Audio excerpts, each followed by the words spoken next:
বরিশাল বিভাগের প্রতি আগে থেকেই আমার আলাদা একটা টান, দুটো কারণে।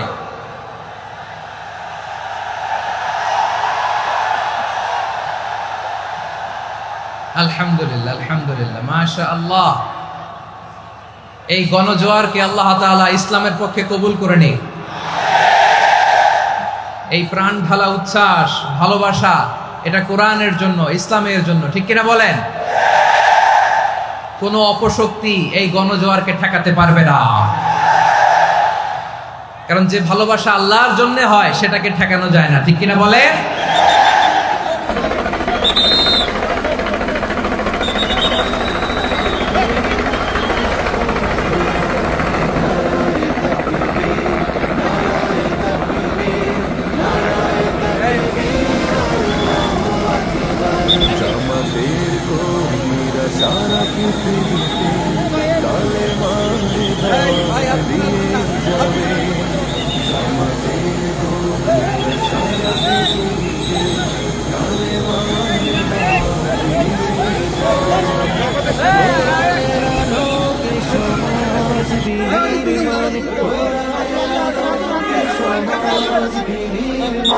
হাজার জুলুম বাধা অন্তরে যাবে সারা পৃথিবীতে কালেমার দাওয়াত দিয়ে যাবে। জামাতের কর্মীরা সারা পৃথিবীতে কালেমার দাওয়াত দিয়ে যাবে।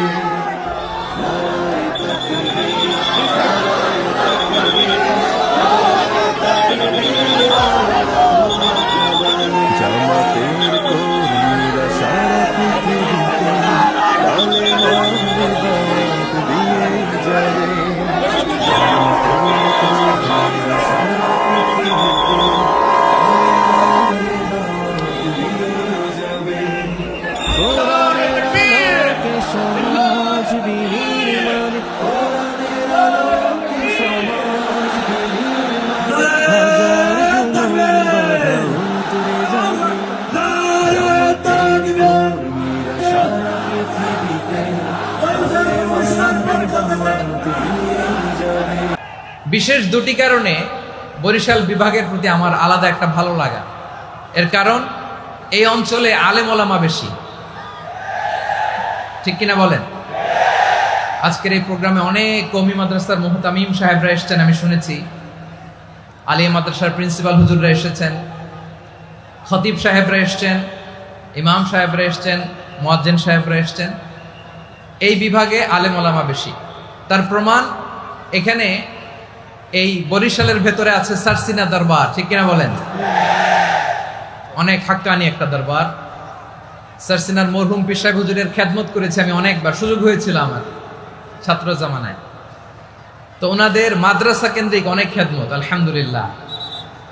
তারপর এই বিভাগে রয়েছে চরমোনাই দরবার, ঠিক কিনা বলেন? ওনাদেরও বিশাল মাদ্রাসা, ধর্মীয় অঙ্গনে, মাদ্রাসা অঙ্গনে, রাজনৈতিক অঙ্গনে ওনাদের অনেক খেদমত। তারপরে এখানে আছে ঝালকাঠি এনএস কামিল মাদ্রাসা।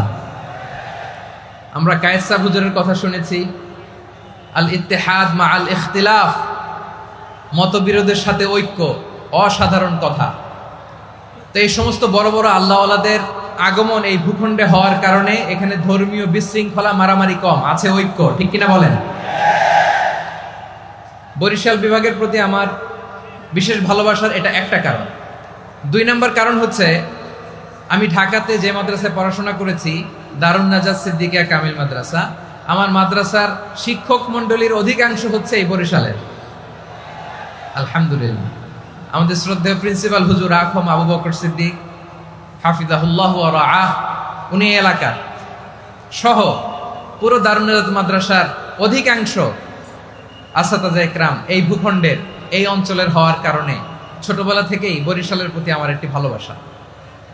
তো আমি অন্তরের অন্তঃস্থল থেকে আবারও শুভেচ্ছা জানাতে চাই। আমি আমাদের অনেক ভাইদেরকে দেখতে পাচ্ছি, আপনারা বসার জায়গা পাননি, দাঁড়িয়ে আছেন এবং খুবই নিশ্চুপ, শান্ত, সুশৃঙ্খল।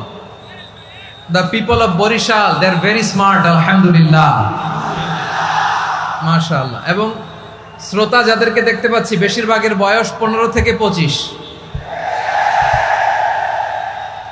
জেনজি, যেখানেই যাই জেনজি আমারে ছাড়ে না। মাশাআল্লাহ, এরাই আগামীর বাংলাদেশ, এরাই বাংলাদেশ। এদের হাতেই নিরাপদ আমার লাল সবুজের পতাকা,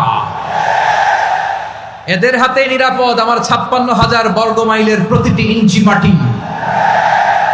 এজন্য তোমাদেরকে সাবধান থাকতে হবে, সজাগ থাকতে হবে দেশের জন্য, এদেশের সার্বভৌমত্বের জন্য। ঠিক কিনা বলেন?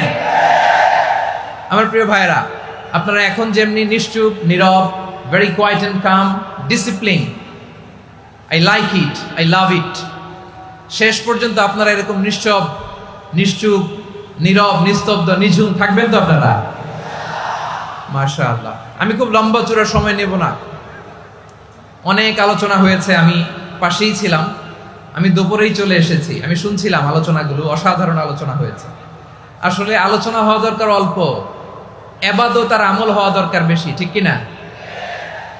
কিয়ামতের একটা আলামত হচ্ছে খুতবুকুম তাওয়িলা ওয়া সালাওয়াতুকুম কাসীরা। কিয়ামতের আগে আমাদের বক্তব্য হয়ে যাবে লম্বা। Your speech will be longer and your সালাহ উইল বি ভেরি শর্টার। বক্তব্য হবে লম্বা, সালাত হবে খাটো। এই নমুনা বর্তমানে আছে না নাই? ঘন্টার পর ঘন্টা, তাও তৃপ্তি মিটে না। অনেক জায়গায় রাত পর্যন্ত, মিডনাইট পর্যন্ত, মধ্যরাত পর্যন্ত আলোচনা হয়। এটা ঠিক নয়। বক্তব্য হবে একেবারে gist, cream of the creams, একেবারে ক্রিম কথাটা আলোচক উপস্থাপন করবেন। হেদায়েত দেওয়ার মালিক কে? ইন্নাকা লা তাহদি মান আহবাবতা ওয়ালাকিন্নাল্লাহা ইয়াহদি মান ইয়াশা। নবী হে, আপনি চাইলেই কাউকে হেদায়েত দিতে পারবেন না। হেদায়েত দেওয়ার মালিক কে? প্রিয় ভাইরা, আমি শুরুতেই দেখতে চাই যে আপনারা বরিশাল বিভাগের কে কোন জেলা থেকে আসলেন, এটা একটু জেনে খোঁজখবর নিয়ে আমি আলোচনা শুরু করবো ইনশাআল্লাহ বিইذنিল্লাহ।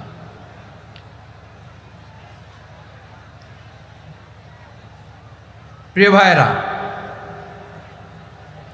আমি দেখতে চাচ্ছি আপনাদের এই বরিশাল বিভাগের ভোলা জেলা আছে না একটা, দ্বীপ জেলা, ওখান থেকে কেউ আসতে পারছেন নাকি? হ্যাঁ, আল্লাহু আকবার, আসছে তো, ওই যে হাত দেখা যাচ্ছে। সর্বনাশ, মাশাআল্লাহ, মাশাআল্লাহ। ঠিক আছে, আল্লাহ আমার ভাইদেরকে তুমি কবুল করো। বরগুনা জেলা থেকে কেউ এসেছেন আজকের প্রোগ্রামে? ইয়া সালাম, মাশাআল্লাহ, মাশাআল্লাহ, ওয়েলকাম, ওয়েলকাম। ঠিক আছে, পিরোজপুর জেলার কেউ এসেছেন?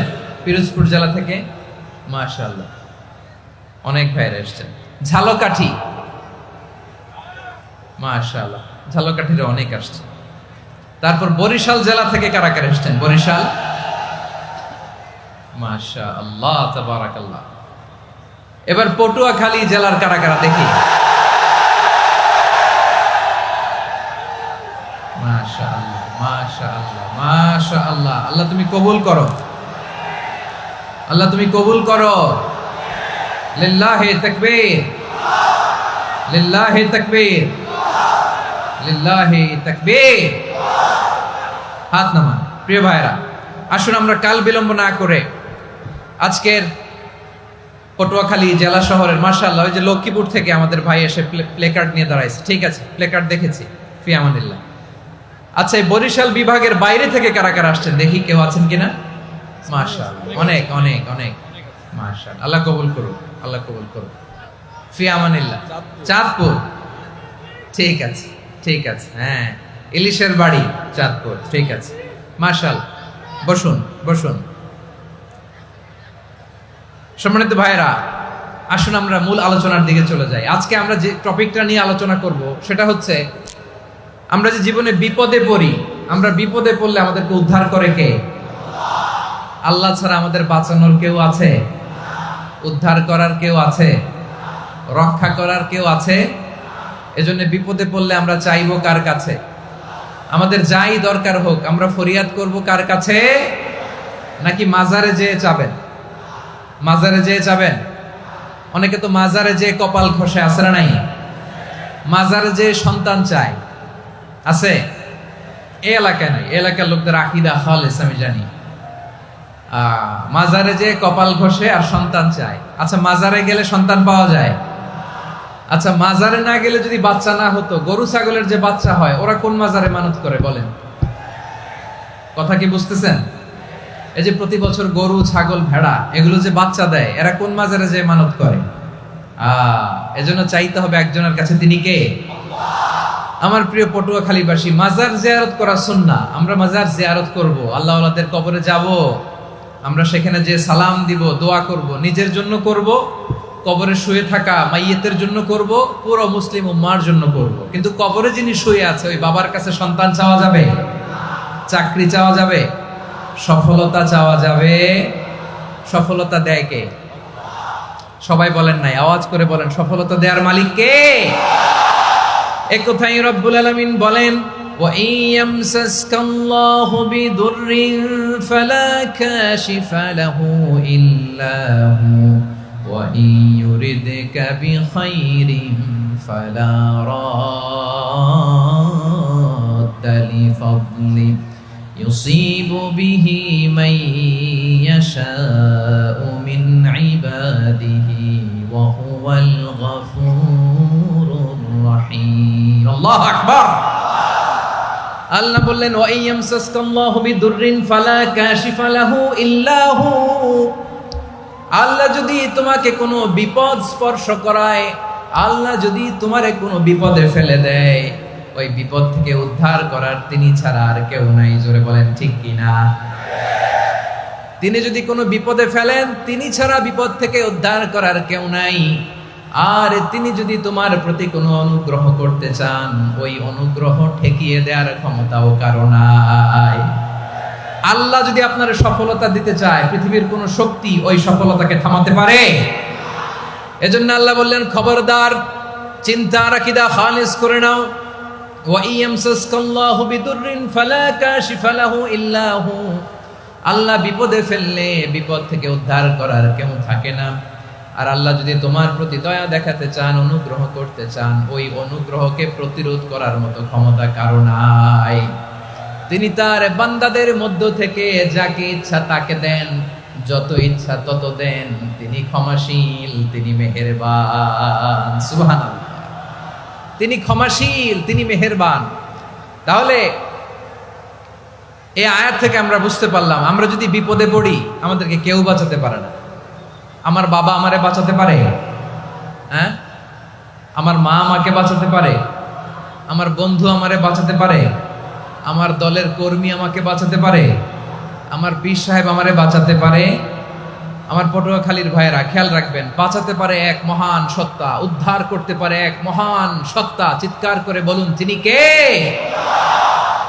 আবার আল্লাহ বললেন, আম্মান ইউজিবুল মুত্তাররা ইযা দাআহু ওয়া ইয়াকশিফুস সুআ ওয়া ইয়াজআলুকুম খুলাফাআল আরদ আইলাহুম মা'আল্লাহ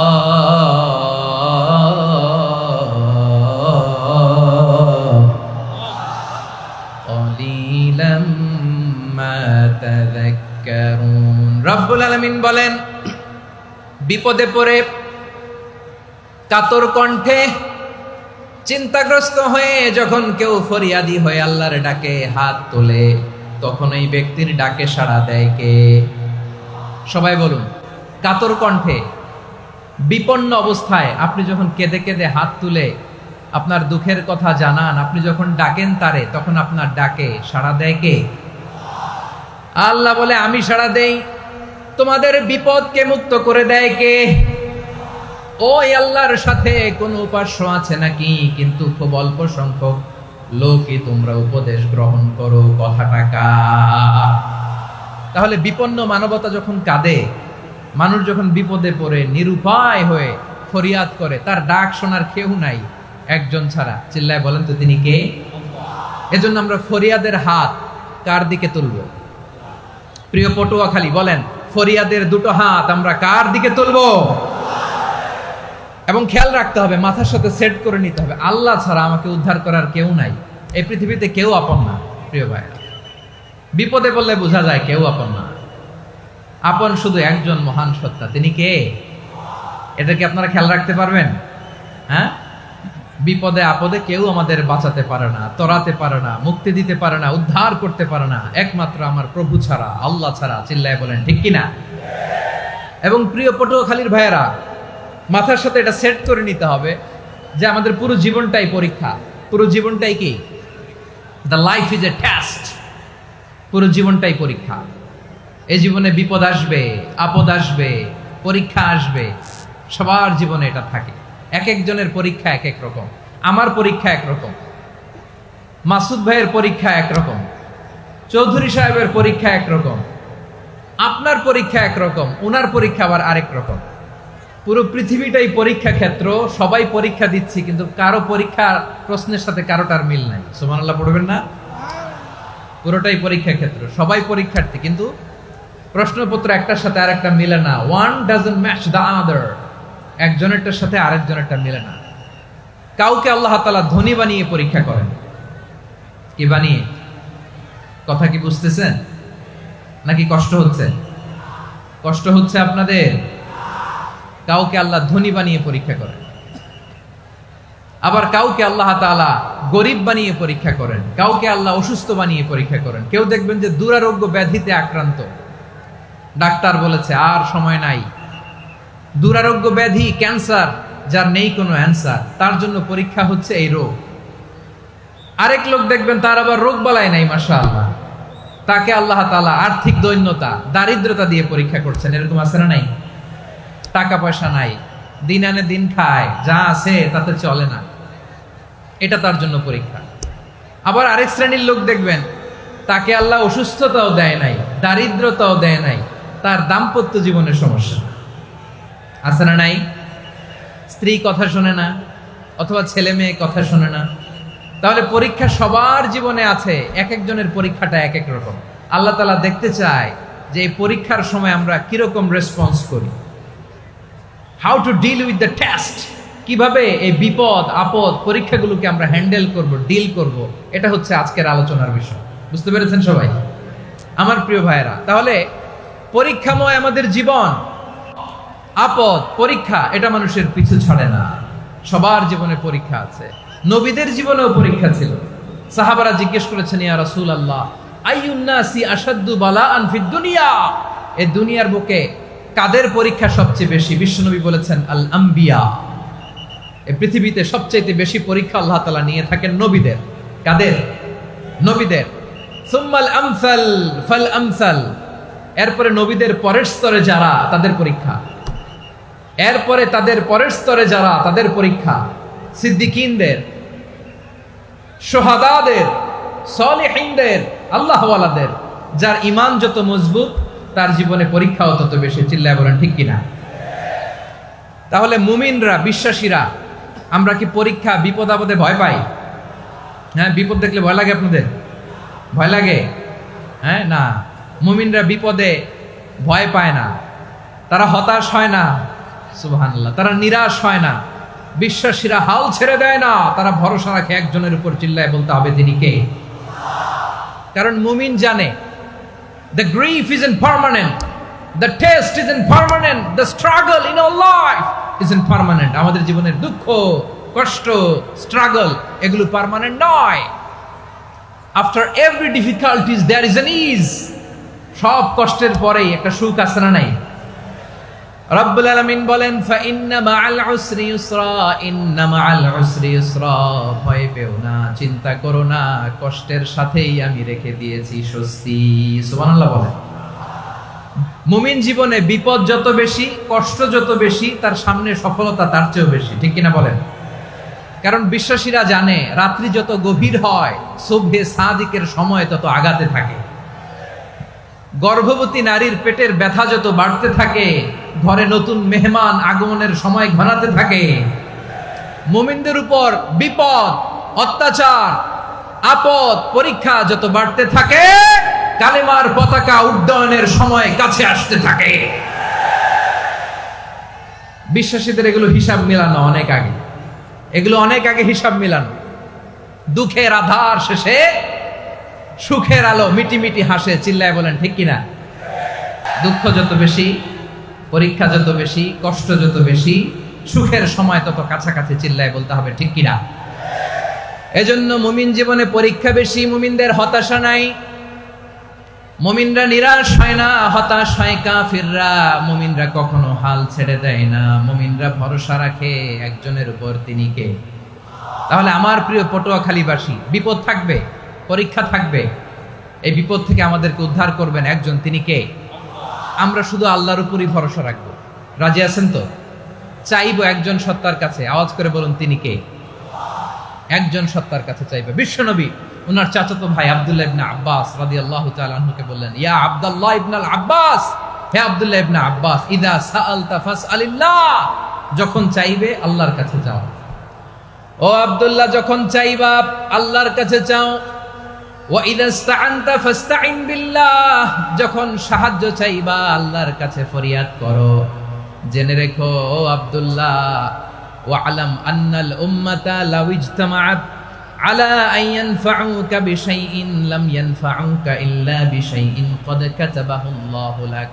ও আব্দুল্লাহ, জেনে রেখো, মনে রেখো, গোটা বিশ্বের সবাই মিলে যদি তোমার উপকার করতে চায় ততটুকুই তারা করতে পারবে যতটুকু আল্লাহ তোমার নসিবে সেটা লিখে রেখেছে। ঠিক কিনা বলেন? আর যদি গোটা বিশ্বের সবাই মিলে তোমার বিরুদ্ধে কনস্পাইরেসি করে, ষড়যন্ত্র করে, গোটা বিশ্বের সবাই মিলেও যদি তোমার ক্ষতি করতে চায় ততটুকুই শুধু পারবে যেটা আল্লাহ তোমার জন্য বরাদ্দ রেখেছে। যতটুকু আল্লাহ তাআলা তোমার জন্য বরাদ্দ রেখেছে অতটুকুই ক্ষতি করতে পারবে, আর এক চুল বেশিও করতে পারবে না, কমও করতে পারবে না। চিল্লায় বলেন ঠিক কিনা? এজন্য আমরা চাইবো কার কাছে? সবাই বলেন নাই, আওয়াজ করে বলেন কার কাছে? সব সময় আমরা আল্লাহর কাছে চাইবো, বিপদে আপদে, সুখে দুঃখে, সচ্ছল অবস্থায় অসচ্ছল অবস্থায়, পরাজয়ের সময় বিজয়ের সময়, সব সময় আমরা ভরসা রাখবো কার উপর? সবাই বলুন। একদল লোক আছে যারা বিপদে পড়লে আল্লাহরে ডাকে, আছে না নাই? পটুয়াখালীতে মাশাআল্লাহ নাই। বিপদ আসলে আল্লাহরে ডাকে, বিপদ নাই আল্লাহ নাই। বিপদে পড়লে নামাজ পড়ে, বিপদও নাই নামাজও নাই।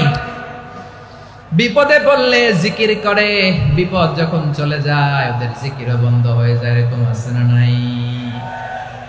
কিছু লোক দেখবেন পরীক্ষা আসলে নামাজ পড়ে, আছে আছে? জেনজি আওয়াজ করো, এরকম আছে? এই কমন পড়ে গেছে, কমন পড়ছে। দেখবেন পরীক্ষার সময় নামাজ পড়ে, পরীক্ষাও নাই নামাজও আছে। এরকম কিছু লোক আছে অসুস্থ হলে আল্লাহরে বড্ড ভালোবাসে, আল্লাহরে খুব ডাকে। অসুস্থ হইলে অসুস্থতাও নাই, আল্লাহ স্মরণও নাই। দেখবেন কিছু লোক নির্বাচন আসলে খুব আল্লাহওয়ালা হয়ে যায়,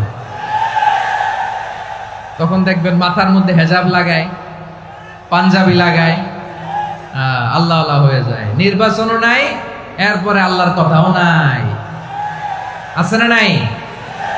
না, এরকম হওয়া যাবে না। সব সময় আমরা আল্লাহরে ডাকবো, বিপদে আপদে সব সময় ভরসা রাখবো আমরা একজনের উপর। আওয়াজ করে বলেন তিনি কে? এ কথায় আল্লাহ তাআলা আমাদের চোখে আঙ্গুল দিয়ে জানিয়ে দিলেন, ফাইদা রাকিবু ফিল ফুলকি দা'আবুল্লাহা মুখলিসিনা লাহুদ্দিন ফালাম্মা নাজ্জাহুম ইলাল বাররি ইযা হুম ইউশরিকুন। আল্লাহ বলে একদল লোক আছে, তারা যখন নৌযানে চড়ে, জলযানে চড়ে, সাগরের মধ্যে যখন জাহাজে চড়ে, লঞ্চে চড়ে, তারা যখন তুফানের সম্মুখীন হয় তখন তারা আল্লাহরে বড্ড বেশি ডাকে, একান্ত ভাবে ডাকে, বিশুদ্ধ চিত্তে ডাকে। আবার তুফান থেকে তাদেরকে সেফ জোনে নিয়ে, নিরাপদ জোনে নিয়ে যখন বন্দরে আমি আল্লাহ তাদেরকে ভিড়িয়ে দেই, ওই লোকগুলো আবার আমি আল্লাহর সাথে শিরিক করে। এরকম আছে না নাই? জাহাজে উঠছে, সাগরের মাঝখানে তুফান, ওই সময় দেখবেন আল্লাহ কারে কয়। এই কথা তো আপনাদেরকে বোঝানো সহজ, আপনারা তো নদীর দেশের মানুষ। লঞ্চে চড়েন নাই কারা কারা? দেখি, লঞ্চে চড়ছেন? হ্যাঁ, লঞ্চে চড়ে নাই এরকম একজনও নাই এখানে। আচ্ছা, লঞ্চে উঠছেন কে কে? দেখি। মাশাআল্লাহ মাশাআল্লাহ মাশাআল্লাহ। ঠিক আছে, আপনাদের বোঝানো সহজ।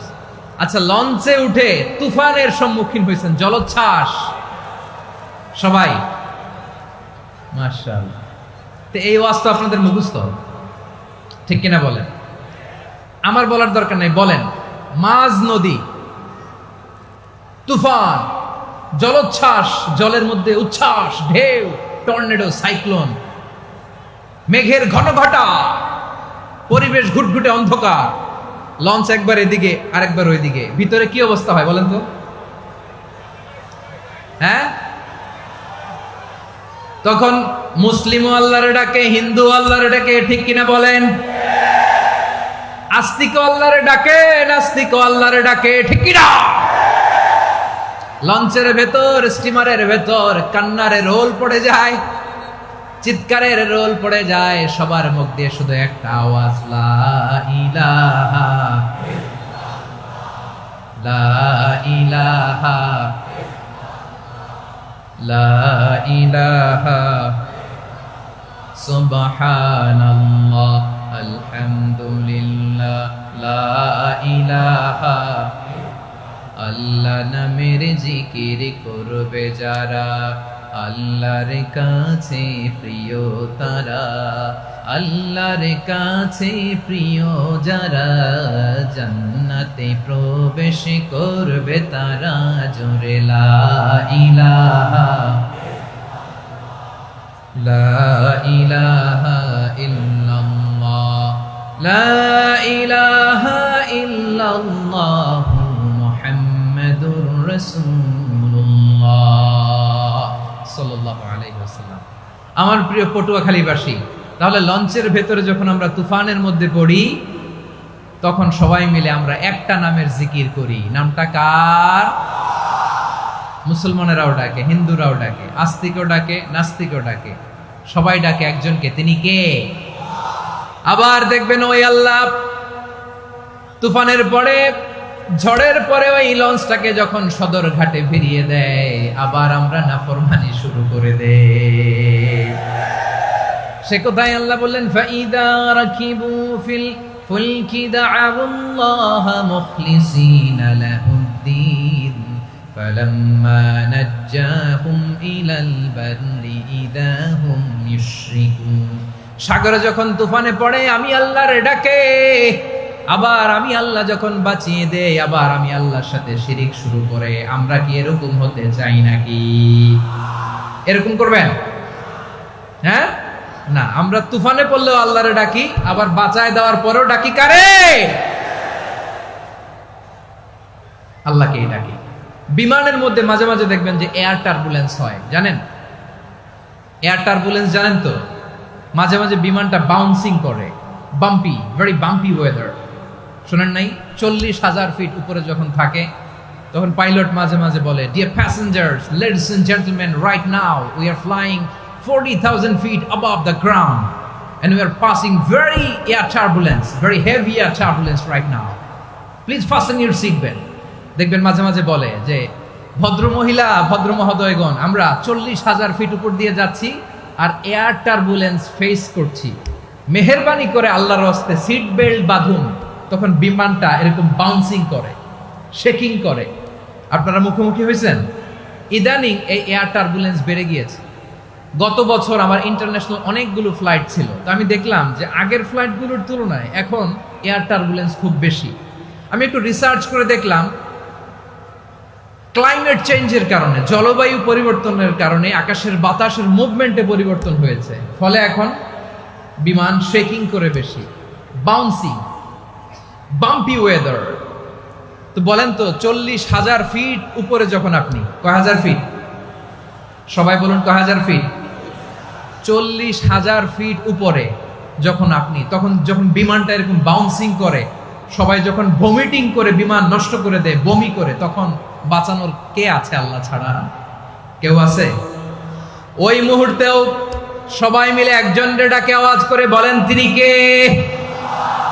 মাঝে মাঝে কিছু সোশ্যাল মিডিয়ায় কিছু ভিডিও পাওয়া যায় যে হেভি যখন এয়ার টার্বুলেন্স হয়, 10 সেকেন্ড 15 সেকেন্ডের কিছু ভিডিও পাওয়া যায়, বিমানটা এরকম বাউন্সিং করছে, বাম্পি ওয়েদার, কাঁপছে, মানুষগুলো বমি করছে।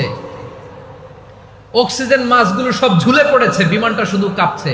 তখন দেখবেন বিমানের ভেতরেও এরকম লঞ্চের মতো চিৎকার আছে না নাই? বিমানের ভেতরেও তখন চিৎকার। গত বছর হিথ্রো এয়ারপোর্ট থেকে সিঙ্গাপুর এয়ারলাইন্সের একটা ফ্লাইট, হিথ্রো টু চাঙ্গি, একটা ফ্লাইটে এমন বেশি এয়ার টার্বুলেন্সের শিকার হয়েছিল ওই এয়ারক্রাফটটা, 33 জন যাত্রী সেখানে আহত হয়েছে, একজন যাত্রী নিহত হয়েছে। কেবিন ক্রুজ, এয়ার হোস্টেস যারা আছে, একজনের নাক ফেটে, চোখ ফেটে, কপাল ফেটে, ব্লিডিং হয়ে শয়লা। প্রিয় ভাইয়েরা, ওই 40,000 ফিট উপরে বিমানটা যখন কাঁপবে, তখন আমাদেরকে আল্লাহ ছাড়া আর কেউ বাঁচানোর আছে? এত আসতে বললে হবে? ওই কঠিন মুহূর্তে আমার বাবা আমারে বাঁচাতে পারে, আমার বন্ধু আমারে বাঁচাতে পারে। এই গ্রাউন্ডে, জমিনের বুকে আমার প্রোটোকল, আমার ক্ষমতা, আমার দাম্ভিকতা, কোনো কিছু আমারে বাঁচাতে পারে একজন ছাড়া। চিল্লায় বলতে হবে, তিনি কে? সে আল্লাহ বললেন, গোলাম আমি বিপদের সময় ঠিকই তোমাদের বাঁচিয়ে দেই। ওই বিমানের ভেতরে 40,000 ফিট উপরে যখন তোমরা এয়ার টার্বুলেন্সের শিকার হও, তখন নাস্তিকও আল্লাহরে ডাকে, হিন্দু আল্লাহরে ডাকে। জোরে বলেন ঠিক কিনা? আবার বিমানটা যখন শান্ত হয়ে যায়, একটু পরেই বিমানের স্ক্রিনের মধ্যে হিন্দি সিনেমা খোঁজে। বিমানের স্ক্রিনে কিন্তু বিশাল ওখানে আফলাম ফিল্মের একেবারে বোঝাই করা। বিমানটা শান্ত হলে আবার হিন্দি সিনেমা দেখা শুরু করে। একটু আগে ডাকছিল কারে? দেখবেন বাংলাদেশে আমাদের ক্রিকেটাররা যখন অন্য কোনো দেশের সাথে খেলে, অনেক সময় এমন হয়, বল বাকি একটা, রান দরকার 6টা। বল বাকি কয়টা? পটুয়াখালী বুঝে নাই বোধহয়। বল বাকি কয়টা? রান দরকার। আপনি দেখবেন ক্যামেরাম্যান তখন গ্যালারিতে খালি দেখায় দর্শকদের যে কি অস্থিরতা। হিপ হপ স্টাইলের মেয়েটা, যে মেয়েটার ওড়না এতক্ষণ ছিল গলায়, এতক্ষণ কইছিল, ওই মেয়েটা দেখবেন ওড়নাটা টেনে মাথায় দিয়ে এরকম মুনাজাত ধরতেছে, আল্লাহ আল্লাহ, একটা সক্কা, আল্লাহ আল্লাহ, আমার লাল সবুজের পতাকারে তুমি অপমানিত কইরো না আল্লাহ, ইন্ডিয়ার সাথে আমাদের খেলা আল্লাহ আল্লাহ, একটা সক্কা, একটা। পুরো খেলা জুড়ে এই মেয়ের ওড়না ছিল গলায়, কিন্তু যখন 1 বলে 6 রান দরকার, ওড়না চলে আসছে কোথায়? মাথায়। আবার মুনাজাত আছে না নাই? ঠিকই বাংলাদেশের দামাল ছেলে এমন এক শট মারলো, বল চলে গেল স্টেডিয়ামের বাইরে, ছক্কা, জিতে গেলাম আমরা। পুরো স্টেডিয়াম জুড়ে চিৎকার, হই হুল্লোড়, মৌজ মাস্তি। যেই মেয়েটা মাথার মধ্যে ওড়না দিয়ে এতক্ষণ সুবহানাল্লাহ সুবহানাল্লাহ বলে আল্লাহর কাছে দোয়া করেছে, ওই মেয়ে এখন আবার ওড়না ফেলে দিয়ে নাচা শুরু করে দিয়েছে। তাহলে আল্লাহর ভয়, আল্লাহর প্রতি আস্থা, বিশ্বাস, ভালোবাসা, এটা কি ক্ষণিকের জন্য? মানে আমার যখন লাগবে তখন আল্লাহরা ইউজ করবো নাকি? হ্যাঁ, বিপদে আপদে, সুখের সময় দুঃখের সময়, সচ্ছল অসচ্ছল অবস্থায় বিশ্বাসীরা ভরসা রাখে একজনের উপর। চিৎকার করে বলো, পটুয়াখালী তিনি কে? সে আল্লাহ বললেন, গোলাম মনে করো না জাহাজ থেকে সদরঘাটে ভিড়িয়ে দিলাম, তুমি নিরাপদ হয়ে গেছো। মনে করো না 40,000 ফিট থেকে সেফ ল্যান্ডিং এর পরে এয়ারপোর্টে নেমে গেলেই তুমি নিরাপদ হয়ে গেছো। ও মিয়া, বিপদ কি শুধু সাগরে আর আকাশে? ঘরের ভেতরও বিপদ আসতে পারে কি পারে না? এজন্য সূরা মুলক আল্লাহ বললেন, আমিনতুম মান ফিস সামাই আন ইয়াখসিফা বিকুমুল আরদা ফাইযা হিয়া তামুর। তোমরা কি ভাবছো তোমরা নিরাপদ? সাগরের মধ্যে তুফান, আল্লাহ আল্লাহ ডাকলাম, সদরঘাটে যেয়ে পড়ছি, বাইসা গেছেন তো আপনি। আর পাবে আপনারে আল্লাহ? আল্লাহরে তো সাগরের মাঝখানে তো আল্লাহ আপনারে পাইছিল, আর তো পাবে না। আর পাবে আপনারে? আর আল্লাহ ধরতে পারবে আপনারে? ঘরের ভেতরও বিপদ দিয়ে আটকাতে পারে কে? 5 স্টার 7 স্টার হোটেলের ভেতরেও আমাকে বিপদের মধ্যে ফেলে দিতে পারেন কে? আল্লাহ বললেন, তোমরা কি ভেবেছো তোমরা নিরাপদ? আমি চাইলে ল্যান্ডস্লাইডস, ভূমি ধস দিয়ে 1 লক্ষ 1 মুহূর্তে নিয়ে যেতে পারি। এক সুনামি দিয়ে থাপ্পড় মেরে 3 লক্ষ সাগরের ভেতরে ঢুকায় দিতে পারি। 1 সেকেন্ডও লাগে না আমার। أم أمنتم من في السماء أن يرسل عليكم حاصبا ফাসাতা'লামুনা কাইফা নাযীর। আল্লাহ চাইলে আকাশ থেকে পাথর বৃষ্টি নাজিল করতে পারেন কি পারেন না? এই মুহূর্তে এখানে ভূমিকম্প দিতে পারেন কি পারেন না? আচ্ছা, ভূমিকম্প যখন হয় আমাদের কারো হুঁশ থাকে? আপনি মনে করছেন আমরা সাধারণ মানুষ, আমরা দৌড় দেই, আর প্রেসিডেন্ট প্রধানমন্ত্রী ওনারা বুঝি খাটো শুয়ে থাকে? কথা বুঝে নাই বোধহয়। ভূমিকম্প, আর্থকোয়েক যদি হয়, বাঁচার জন্য আমরা কি করি? হয় খাটের তলায়, ডাইনিং টেবিলের নিচে, উপরে শক্ত কিছু আছে এটার নিচে, অথবা ঘর থুইয়া দেও দৌড়। তো প্রধানমন্ত্রী উনি কি করে? প্রেসিডেন্ট উনি কি করে? হ্যাঁ, উনি খাটের মধ্যে যে শুয়ে থাকে নাকি? উনিও দৌড়, সাধারণ মানুষও দৌড়, প্রধানমন্ত্রীও দৌড়, বাড়িওয়ালাও দৌড়, ভাড়াটিয়াও দৌড়, সবাই দৌড়। নাকি ভাড়াটিয়ারা বাড়ি থুইয়া দৌড়, বাড়িওয়ালারা আর বেরোয় না? এরকম না। তাহলে যে কোনো মুহূর্তে ভূমিকম্প দিয়ে নাস্তানাবুদ করতে পারে কে? আমার প্রিয় ভাইয়েরা, আমরা নিরাপদ নই, আমরা তার দয়ায় বেঁচে আছি। কার দয়ায়? এজন্য আল্লাহ বললেন, গোলাম, যে কোনো মুহূর্তে বিপদ দিয়ে তোমাদেরকে নাস্তানাবুদ করতে পারি। বিশ্বাসী বলে যদি নিজেকে দাবি করো, সব সময় ডাকতে হবে একজন সত্তাকে। বলেন তিনি কে? এই কথা ক্লিয়ার? এই সবগুলো উদাহরণ শেষে সবার কাছে ক্লিয়ার হয়েছে না যে বিপদ থেকে, আপদ থেকে, পরীক্ষা থেকে, ক্যালামিটি থেকে আমাদেরকে কেউ বাঁচাতে পারে না একজন সত্তা ছাড়া। আবারও বলেন তো তিনি কে? ক্লিয়ার? হ্যাঁ, সবাই বুঝতে পারছেন? আচ্ছা, এবার আমরা দেখি বিষ্ণু ঈসা ইসলামের জীবনে বিপদ আপদ ছিল কিনা। উনি বিপদ আসলে কিভাবে ডিল করতেন, বিপদ আসলে কোন দোয়া পড়তে হয়, কিভাবে ফরিয়াদের হাত উত্তোলন করতে হয়, কিভাবে রবের দরবারে নতজানু হয়ে ফরিয়াদ করতে হয়, এটা জানার দরকার আছে না নাই? আসুন আমরা বিশ্বনবীর জীবনী থেকে দেখি বিপদ আসলে উনি কি করতেন। বিপদ আসলেই প্রথমে বিশ্বনবী সাল্লাল্লাহু আলাইহি ওয়াসাল্লাম একটা দোয়া পড়তেন। কি পড়তেন? তিনি পড়তেন, ইন্না লিল্লাহি ওয়া ইন্না ইলাইহি রাজিউন। নিশ্চয় আমরা আল্লাহর জন্য, নিশ্চয় আমরা কার দিকে ফিরবো ভাই? আবার কার দিকে ফিরবো? আওয়াজ করে বলুন তো, আমরা এসেছি কার কাছ থেকে, আবারও ফিরে যাব কার কাছে? এজন্য বিষ্ণুই পড়ছেন, ইন্না লিল্লাহি ওয়া ইন্না ইলাইহি রাজিউন। নিশ্চয় আল্লাহর জন্য, ওই আল্লাহর দিকেই আমরা ফিরে যাব। তারপরে বিশ্বনবী পড়তেন, আল্লাহুম্মা আজুরনি ফি মুসিবাতি ওয়াখলুফ লি খায়রাম মিনহা। একসাথে প্রথমে পড়তেন ইন্না লিল্লাহি ওয়া ইন্না ইলাইহি রাজিউন, তারপর পরে পড়তেন আল্লাহুম্মা আজুরনি ফি মুসিবাতি ওয়াখলুফ লি খায়রাম মিনহা। মানে আল্লাহ, এই যে আমি বিপদে ধৈর্য ধারণ করলাম, এটার সব তুমি আমারে দাও, আর যেটা হারালাম এর চেয়ে ভালো কিছু দিয়ে মেকআপ করে দিও, ভালো কিছু দিয়ে বদল করে দিও। সুবহানাল্লাহ পড়েন। তাহলে বিপদ আসলে আমরা কি পড়ব? কথা বলেন। এই যে আমি শুয়েছিলাম, নাশিদ গাচ্ছিল ওরা, এদেশে পরস্পরে দেখা হলে দেয় সালাম, এদেশে আমজনতার হৃদয় জুড়ে পাকালাম, এদেশে বিপদ এলে সর্বজনে সর্বক্ষণে দোয়া পড়ে ইন্না লিল্লাহ। কি পড়ে?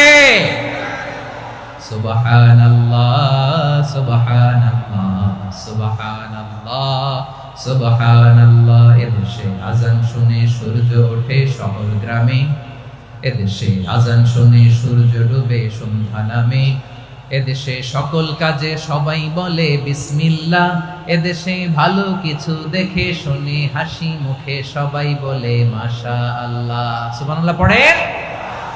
তাহলে বিপদ এলে আমরা কি পড়ি? কথা বুঝলে সবাই উত্তর দিতে হবে। বিপদ এলে কি পড়ি? তাহলে বিপদ এলেই আমরা এখন থেকে ইন্না লিল্লাহ পড়বো, নাকি হাই হুতাশ করবেন? একদল আছে হাই হুতাশ করে, হায় আল্লাহ রে মোর কি হইল রে, মুই কি হরমু রে, মুই কমবে জামু রে, আছে না নাই? এরকম বিলাপ করতে নিষেধ করেছেন বিশ্বনবী।